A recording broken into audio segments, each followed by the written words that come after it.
Vamos a leerlo. Dice así el Salmo 2. ¿Por qué se amotinan las gentes y los pueblos piensan cosas vanas? Se levantarán los reyes de la tierra y príncipes consultarán unidos contra Jehová y contra su ungido, diciendo: rompamos sus ligaduras y echemos de nosotros sus cuerdas. El que mora en los cielos se reirá, el Señor se burlará de ellos. Luego hablará a ellos en su furor y los turbará con su ira. Pero yo he puesto mi rey sobre Sión, mi santo monte. Yo publicaré el decreto. Jehová me ha dicho: mi hijo eres tú, yo te engendré hoy. Pídeme y te daré por herencia a las naciones y como posesión tuya los confines de la tierra. Los quebrantarás con vara de hierro, como vasija de alfarero los desmenuzarás. Ahora pues, oh reyes, sed prudentes, admitid amonestación, jueces de la tierra. Servid a Jehová con temor y alegraos con temblor. Honrad al Hijo, para que no se enoje y perezcáis en el camino, pues se inflama de pronto su ira. Bienaventurados todos los que en Él confían. Amén. Dios bendiga este salmo, hermanos, esta palabra. Oremos. Padre celestial, Padre glorioso, que estás en los cielos, majestuoso, poderoso, inmenso. Señor, tú eres nuestro Padre y gracias por estar aquí en este templo, Señor, adorándote y bendiciéndote como tú eres digno. Porque tú, Señor, hiciste todos los cielos y la tierra y todo lo que en ellos hay.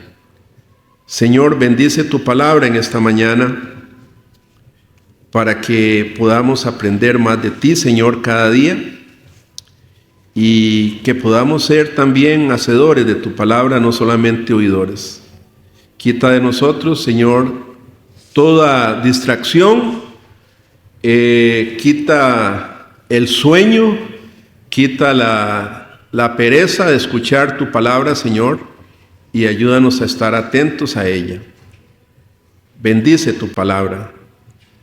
En el nombre de Jesús te lo pedimos. Amén y amén.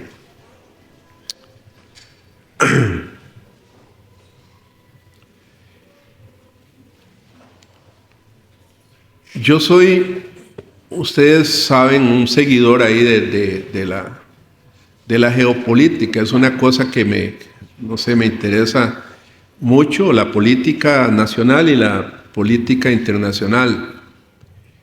Y a veces a mí me asusta lo que está pasando aquí en el país y me asusta y me turba, como dice la palabra, me turba lo que está pasando a nivel mundial, ¿verdad? Nosotros estamos, hermanos, es solamente que uno de esos locos ahí aprieta el botón y se hace una catástrofe, una tercera guerra mundial podría ser, ¿verdad? Pero ya no es una guerrita ahí con rifles y ametralladoras. Ahora sería terrible con bombas atómicas, misiles poderosísimos, ¿verdad? Aviones, todo lo que hay ahora, ¿verdad? Este salmo a mí he hablado con Marito, porque Mario también ahí a veces conversamos de esto, y este salmo me apacigua, me calma, me da paz, me ayuda a estar tranquilo en medio de las noticias que se oyen tanto a nivel nacional como a nivel internacional. Dice un proverbio que el corazón de los reyes está en las manos del Señor, ¿verdad? Que Dios los mueve a donde Él va a querer que se muevan. Así es que yo confío en eso. Este Salmo 2 fue escrito por el rey David hace unos 1000 años antes del nacimiento de Cristo. Este Salmo 2 es uno de los salmos más citados por los autores en el Nuevo Testamento. Si ustedes van leyendo el Nuevo Testamento, hay muchas referencias a este salmo, porque los escritores del Nuevo Testamento entendían que este salmo ya anticipaba, un salmo que anticipaba la oposición, la gran oposición humana contra el gobierno del Mesías cuando viniera a este mundo y también en su triunfo final. Siempre habría una tremenda oposición a él. Y este es un salmo, hermanos, profético, como dije, que trata acerca del Mesías, que el Mesías que iba a venir. Y es por esa razón que este salmo se le conoce como un salmo mesiánico. Habla del Mesías, del Cristo que iba a venir. Este y otros salmos mesiánicos, hay varios más en el libro de los Salmos, como dije, sirvieron para describir al Mesías. ¿Cómo sería ese Mesías, verdad? Ustedes ven estos salmos y ustedes van a conocer más al Mesías cuando Él viniera, y también definir la obra que iba a realizar este Mesías. Con todos estos datos facilitados por estas escrituras proféticas acerca de la persona del Mesías, sería muy fácil más adelante identificarlo cuando Él viniera, y servirían también para desenmascarar a aquellos que pretendían ser el Mesías, ¿verdad? Porque muchos en muchos tiempos van a pretender ser el Mesías. Al comparar este salmo con la obra y la persona de Jesucristo, encontramos que la exactitud es perfecta, ¿verdad? Como describe este salmo la obra de Cristo. También los judíos de su tiempo pudieron haber examinado esta misma evidencia.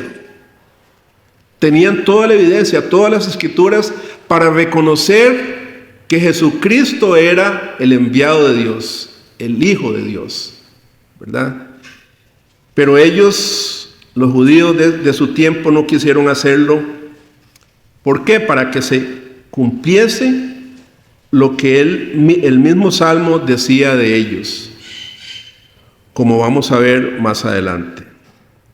Entonces, hermanos, podemos decir que el Salmo 2 trata acerca del Mesías que iba a venir, un descendiente de David, pero mucho más grande que él, ¿verdad? Un descendiente de David, pero mayor que él.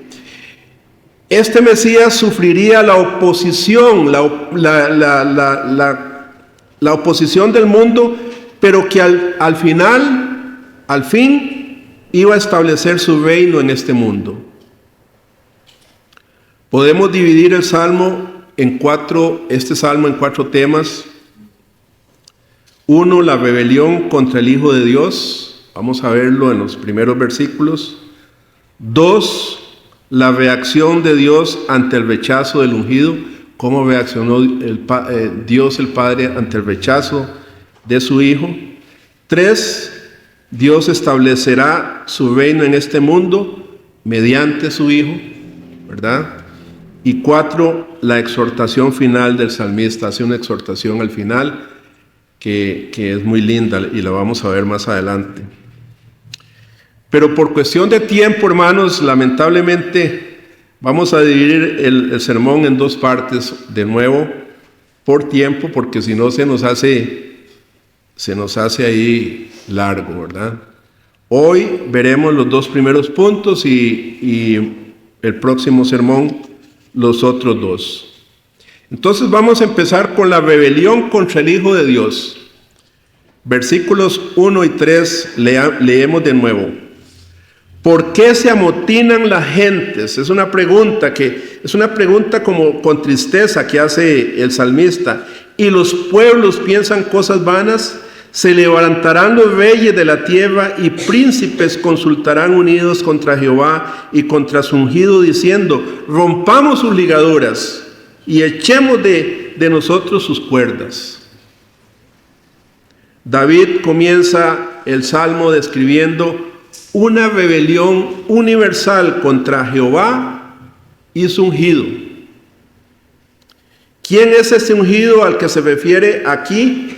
Sin duda el Salmo está apuntando al ungido de Dios que habría de venir para establecer el reino de los cielos en este mundo. Era Jesús.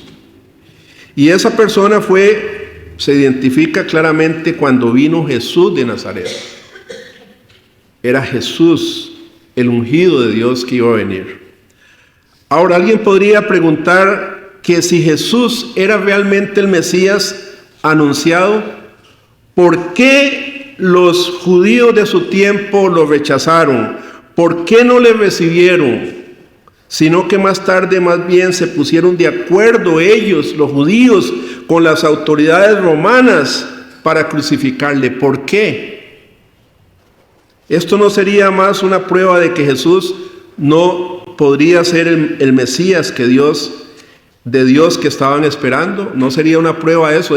Todo el pueblo judío lo rechazó, o muchos de los judíos lo rechazaron y lo siguen haciendo. ¿Por qué el pueblo de Dios, el pueblo escogido de Dios, que llevaba cientos de años esperando su Mesías, no se alegró? No se alegraron cuando finalmente vino en la persona de Jesús. ¿Por qué lo rechazaron? Bueno, la respuesta es sencilla. Lo rechazaron porque el Salmo 2 había profetizado que lo harían, ¿verdad? Que no se pondrían alegres, más bien se pondrían furiosos contra el enviado de Dios. El apóstol Juan lo resume con estas palabras en Juan 1:11. Dice: a lo suyo vino. ¿Y qué hicieron los suyos? Y los suyos no le recibieron. Ya estaba profetizado, hermanos, en el Salmo 2, ese rechazo violento hasta el punto de crucificar a su Mesías, a ese Mesías que Dios les enviaba a ellos. Es que, hermanos, cuando leemos los evangelios, nos damos cuenta que desde el mismo instante en que Jesús vino a este mundo, en ese momento se desencadenó una furiosa persecución contra él para destruirle desde el momento en que nació. Bueno, antes, el rey Herodes fue el primero que lo intentó cuando él mandó a matar los niños menores de 2 años, cuando los reyes le anunciaron. Él mandó a matar a los niños de 2 años para abajo. Eso lo vemos en Mateo 2:16. Y de ahí en adelante, hermanos, durante todo el ministerio público del Señor Jesús, fueron continuos los intentos para destruir a ese Mesías. El mismo pueblo de Dios. Y cuando por fin pudieron prenderle, lo llevaron a Pilato, y todo el pueblo a una sola voz gritó pidiendo que le crucificaran. Impresionante, ¿verdad, hermanos? El pueblo de Dios haciendo esto, uniéndose, como dice el Salmo, ¿verdad?, a los reyes paganos de ese mundo. Se unieron para crucificar a Jesús. Oh, hermanos, así le rechazaron cumpliendo lo que Jesús les había dicho antes que harían. Ya lo habían dicho en Lucas 19:14. No queremos que éste reine sobre nosotros. Así de clarito. No queremos que Jesús gobierne sobre nosotros, ¿verdad? Ven entonces, hermanos, como en el Salmo 2, este salmo, cuando ustedes lo leen, se cumple perfectamente en este salmo la oposición que sufriría el ungido de Dios cuando viniera a este mundo. Ustedes lo pueden ver en este salmo. Clarito, clarito. Tanto los apóstoles como los primeros cristianos que vivieron en aquellos días lo vieron todo con claridad. Veamos cómo oraban a Dios en Hechos. Vemos una escena en Hechos. Voy a leer Hechos, si quieren me acompañan a Hechos 4, 24 al 28. Hechos 4, 24 al 18. El apóstol Lucas está escribiendo y dice 4, 24 al 28. Y ellos, habiendo oído,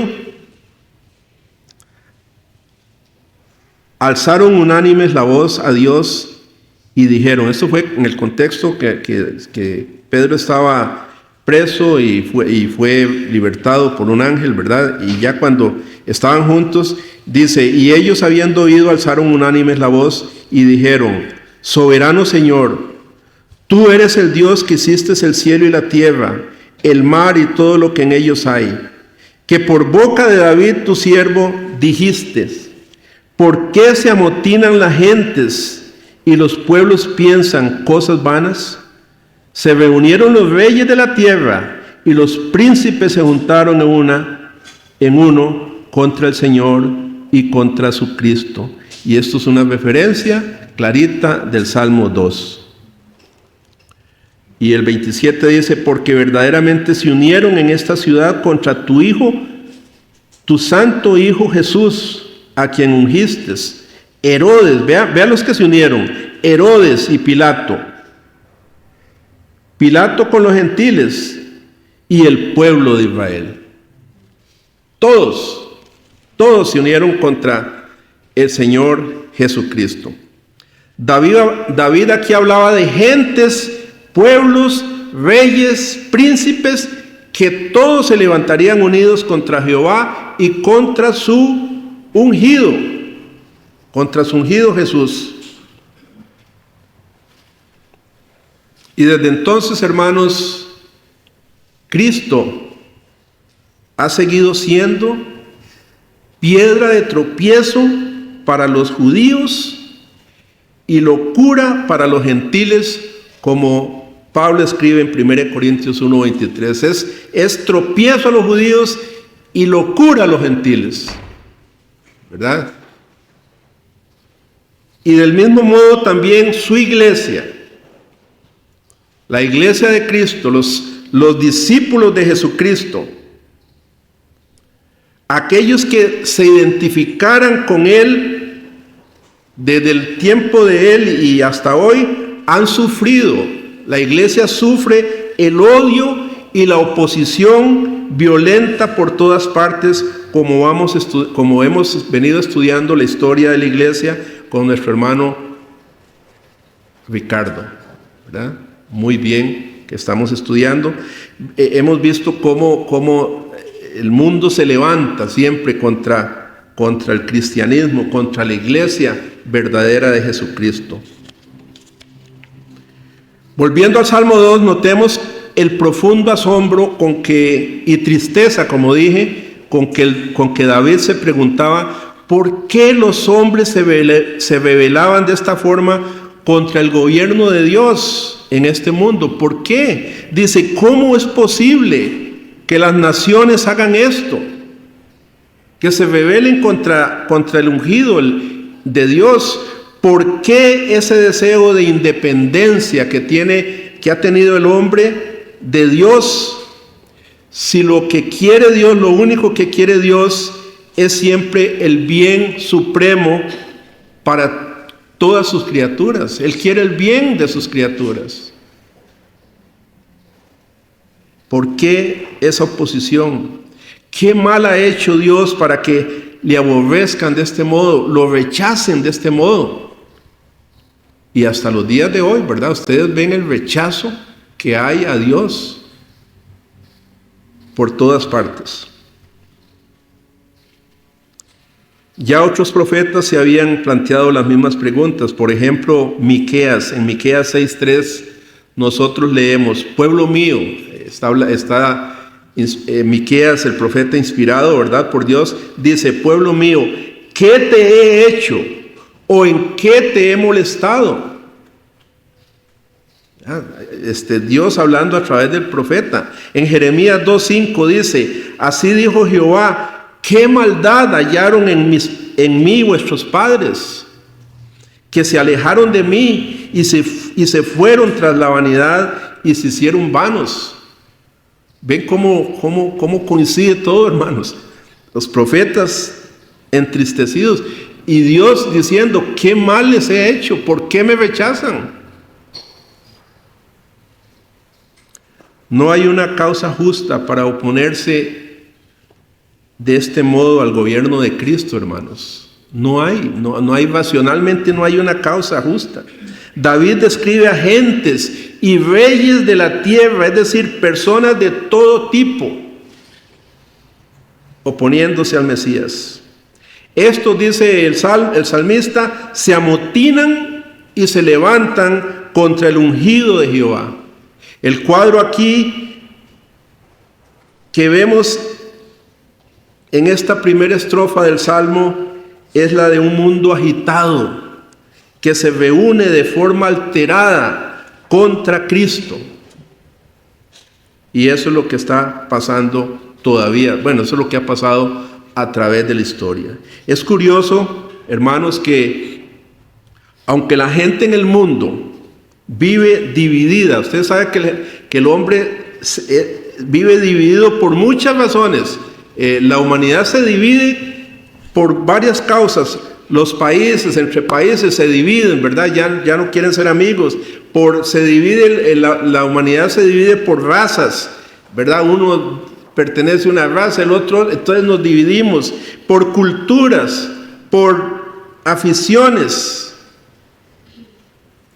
por equipos, Saprissa, la Liga, todos divididos. Sin embargo, hermanos, es interesante y es curioso que cuando se trata de rebelarse contra Dios y el Evangelio, el mundo sí se une. Es interesante. Hable usted de cuánta cosa, ¿verdad? Pero hable del Evangelio y el mundo ahí sí se unen contra el Evangelio. Por ejemplo, leemos en Hechos 4:27 de nuevo: porque verdaderamente se unieron en esta ciudad contra tu santo Hijo Jesús, a quien ungiste, Herodes y Pilato, con los gentiles y el pueblo de Israel. También leemos en el libro de Apocalipsis, cuando describe la gran batalla que habrá en los últimos tiempos, cuando todas las naciones, bajo la dirección de Satanás, se levantarán como uno solo contra Cristo y su pueblo. Eso lo pueden ver en Apocalipsis 17, del 12 al 14, ¿verdad? En el final también habrá esa lucha. Hermanos, hoy en día nosotros podemos ver ya un anticipo de todo esto en la actitud manifiestamente anticristiana que tienen la mayoría de nuestros políticos, de los educadores de las escuelas, de los psicólogos, de los sociólogos, de los medios de comunicación. Todos parecen estar unidos para atacar de un modo u otro el mensaje cristiano. Usted lo ve, ¿verdad? Políticos, educadores, sociólogos, todos se unen contra el mensaje cristiano. Y con esto los hombres entonces manifiestan su decisión de romper toda relación con Dios. No queremos que este gobierne sobre nosotros. Ellos quieren ser señores de todo y piensan que mientras Dios de alguna manera está vivo, no lo van a lograr. Así que su rebelión contra Dios tiene como fin matar a Dios, y eso es lo que algunos creyeron haber conseguido, como pensó el filósofo alemán Nietzsche cuando escribió Dios está muerto.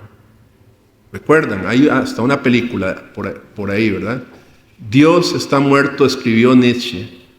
O sea, borrando, ellos quieren borrar al Señor en todo ámbito. Y como consecuencia de esto, ¿qué pasa? En su deseo de emanciparse moralmente, el hombre tampoco quiere vivir bajo las leyes de Dios, bajo la palabra de Dios, bajo los preceptos de Dios.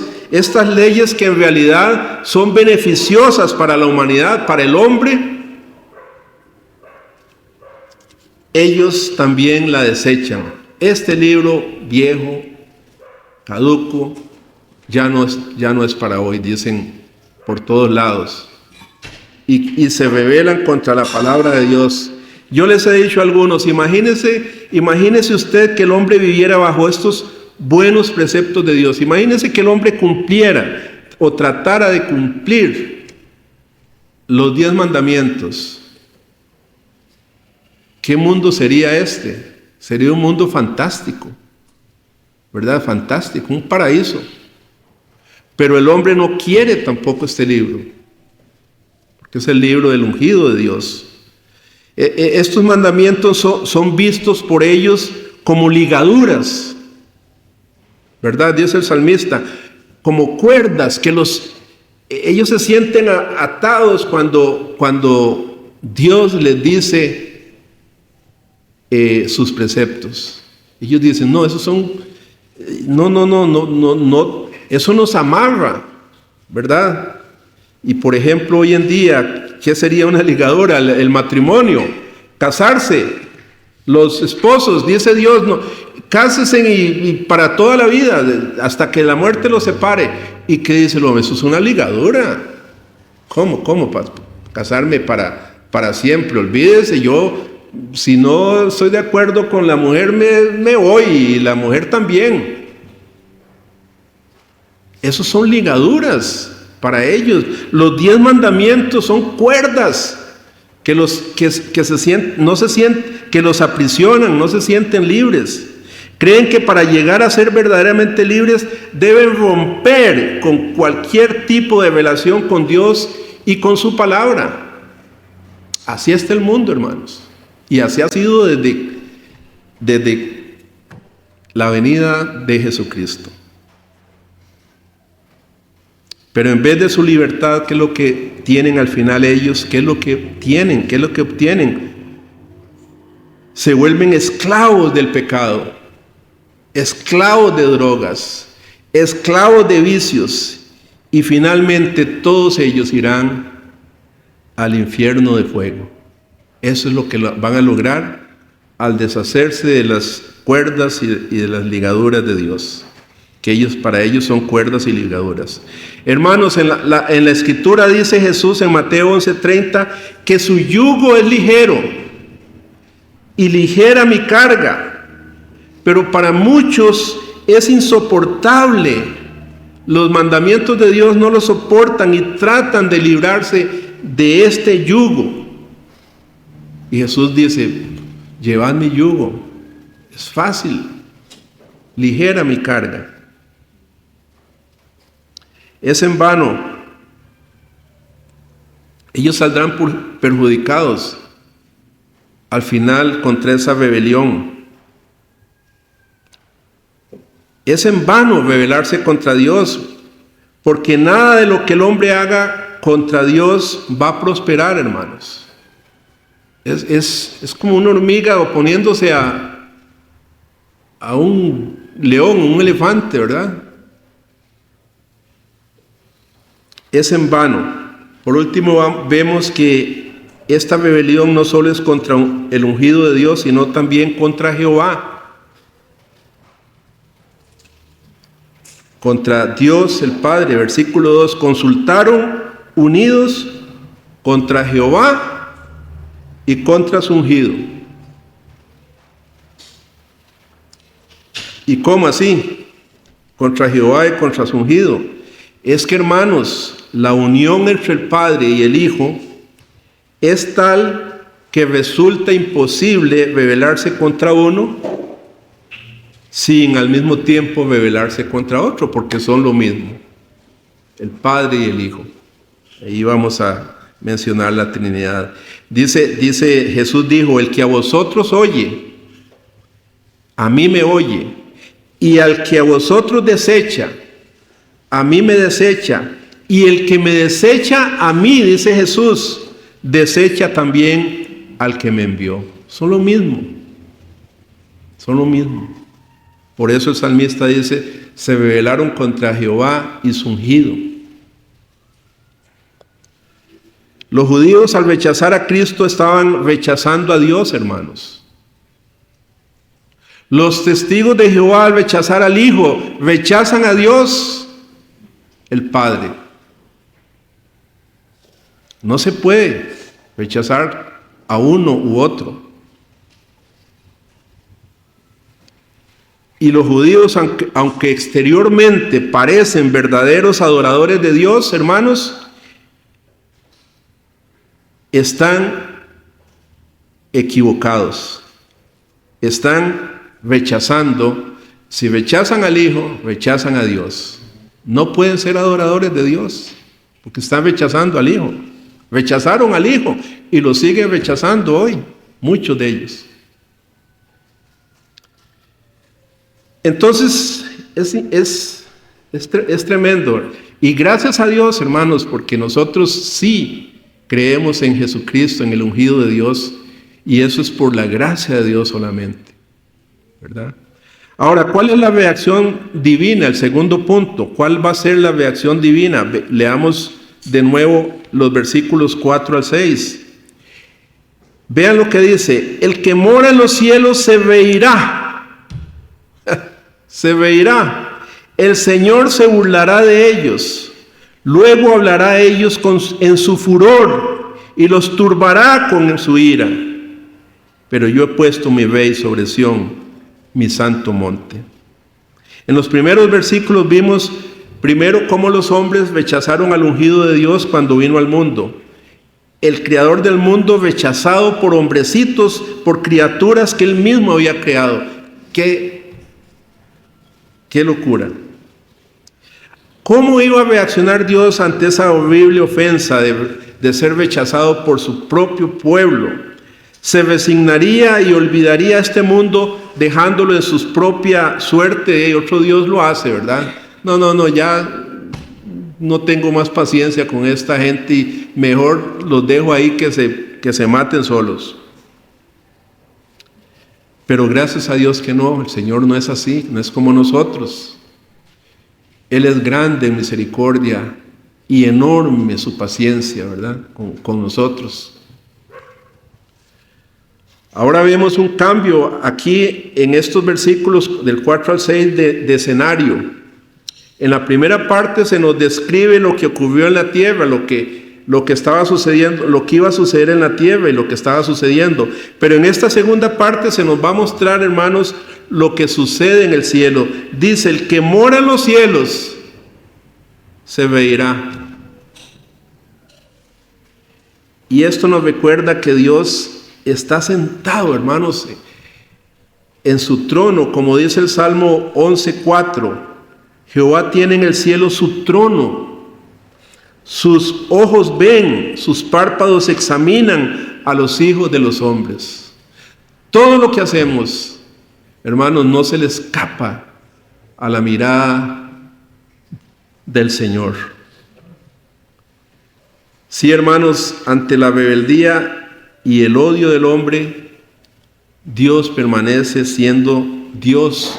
Dios sigue inamovible en su trono, está sentado en el trono, reinando. aún con esos rebeldes. Nada ni nadie puede cambiar esta situación. Cualquier intento de parte de la humanidad de rebelarse contra Dios es vano, es completamente inútil. No lo van a lograr. Por eso, hermanos, digo, este salmo a mí me llena me tranquiliza. Me tranquiliza en medio de un mundo convulso como el que estamos viviendo, ¿verdad? Piensa, hermano, piensa en esto. ¿Qué es el hombre frente al Dios todopoderoso y eterno? ¿Qué es? Escuchemos lo que dice Isaías en el capítulo 40, 23 de esto. Vea lo que dice Isaías, ¿qué es el hombre delante de Dios? Él convierte en nada a los poderosos. Isaías 40, 23 dice, Él convierte en nada a los poderosos. Y puede usted pensar en el presidente de Estados Unidos, de Rusia, de China. Él convierte en nada puede pensar en Nabucodonosor y todos los que usted quiera pensar. Él convierte en nada a los poderosos y a los que gobiernan la tierra hace como cosa vana, como si nunca hubieran sido plantados, dice Isaías. Dios en su paciencia, hermanos, tolera la rebeldía y los insultos de los hombres, pero llegará un día cuando se levantará para actuar. Llegará un día cuando se levantará para actuar, y qué terrible será ese día para estas personas, para esos que odian a Dios y se rebelan contra Dios. Por eso continúa el Salmo 2, luego hablará a ellos en su furor y los turbará con su ira. Pero mientras ese momento llega, Dios ha hecho algo muy importante, hermanos, que nos garantiza su triunfo final. Dice, yo he puesto mi rey sobre Sión, mi santo monte. Y esto tiene un gran significado. Ante la rebelión del hombre que quieren quitar a Cristo del gobierno de este mundo, Dios lo ha establecido, dice el Salmo, como rey soberano sobre todas las naciones. Él está reinando sobre todas las naciones. Ciertamente los hombres tienen sus planes. Sí, todos estos hombres tienen sus planes, pero Dios tiene su plan también. Dios tiene el suyo, y al final ese plan de Dios es el que va a prevalecer, no el del hombre. No los planes de los hombres va a prevalecer, será el plan de Dios. Notemos que dice, yo he puesto mi rey sobre Sión, mi monte santo. ¿A qué monte santo se refiere el salmista aquí? ¿Será la ciudad, será Jerusalén la ciudad que conquistó David? No es esa ciudad física de Jerusalén, porque esto no encajaría con lo que sabemos del Señor Jesús, porque Él nunca fue coronado como rey en Jerusalén, como sabemos. Ahí más bien, ¿qué pasó en Jerusalén? Ahí lo despreciaron y lo mataron fuera de la ciudad, porque lo mataron fuera de Jerusalén. Decir que la Jerusalén de los tiempos de Jesús era Sión, el monte santo de Dios, no sería justo, hermanos. ¿Cómo podía ser aquella ciudad el monte santo de Dios si ahí fue rechazado y crucificado el unigénito del Hijo de Dios? Entonces no, la ciudad de Jerusalén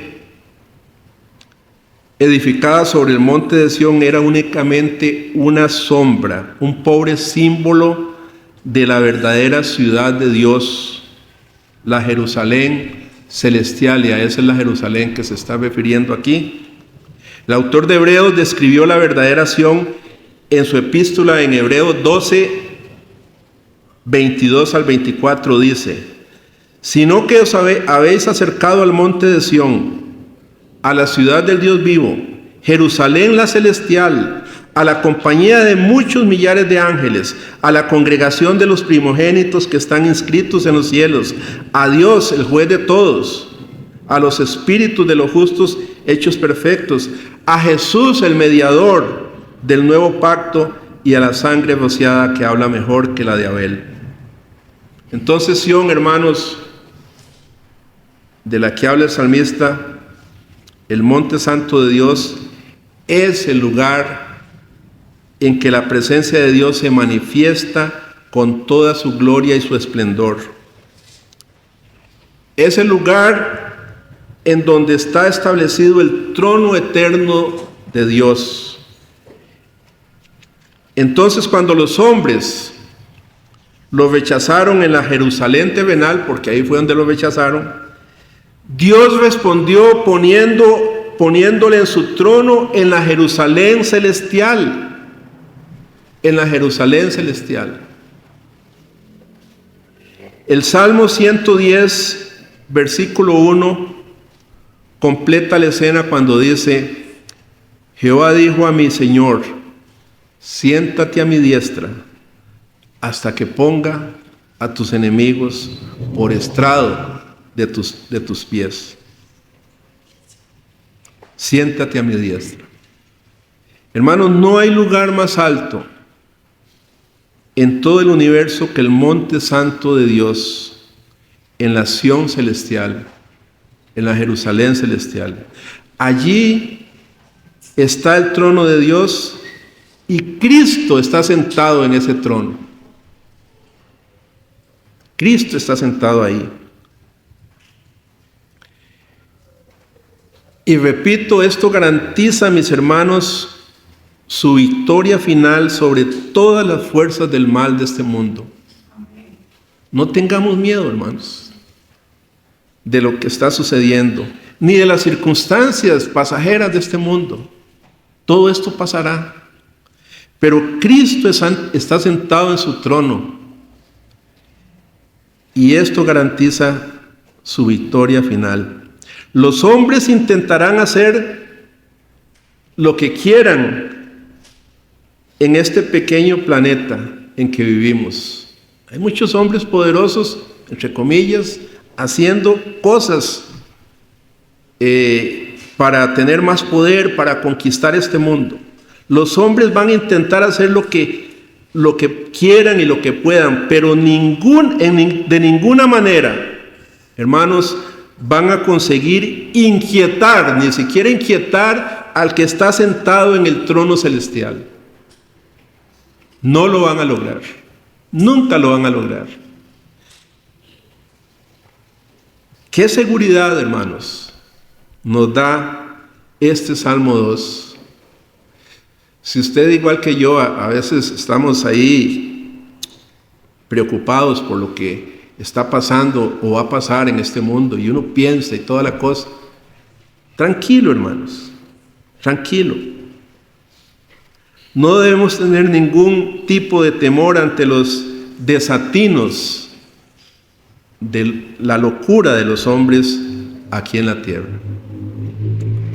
Que este salmo, hermanos, nos inspire, nos dé esa paz que necesitamos, no solo a la luz de guerras y esas cosas, tal vez a la luz de las circunstancias que usted está pasando. El que está sentado en el trono está viéndolo todo y sabe y nos ama y es fiel y se ha comprometido con su pueblo en ese pacto de gracia. Que Dios bendiga su palabra en esta mañana, hermanos, en todos nosotros, y que la próxima vez, si Dios quiere, vamos a terminar, porque el Salmo tiene mucha carnita, como dicen, ¿verdad? Mucha instrucción. Que Dios les bendiga. Vamos a orar. Oh Señor, te damos muchas gracias, porque es hermosa tu palabra, Señor. Es como miel que destila del panal, decía el salmista, Señor. Es una bendición escuchar tu voz y escuchar, Señor, que la victoria final será tuya, no de los hombres insensatos de este mundo. Padre, gracias por tu palabra en esta mañana, que nos da paz, nos da consuelo en un mundo turbado y maltratado por el pecado, Señor. Te damos gracias y pedimos, Señor, esa paz siempre en nuestros corazones, sabiendo que en Cristo somos más que vencedores, porque tú eres el vencedor. Señor, bendice tu pueblo aquí en Tepeyac, bendice tu pueblo en las iglesias presbiterianas en el país y todas las iglesias fieles en el mundo, Señor, que se mantienen fieles, bendícelos. En el nombre de Jesús, amén y amén.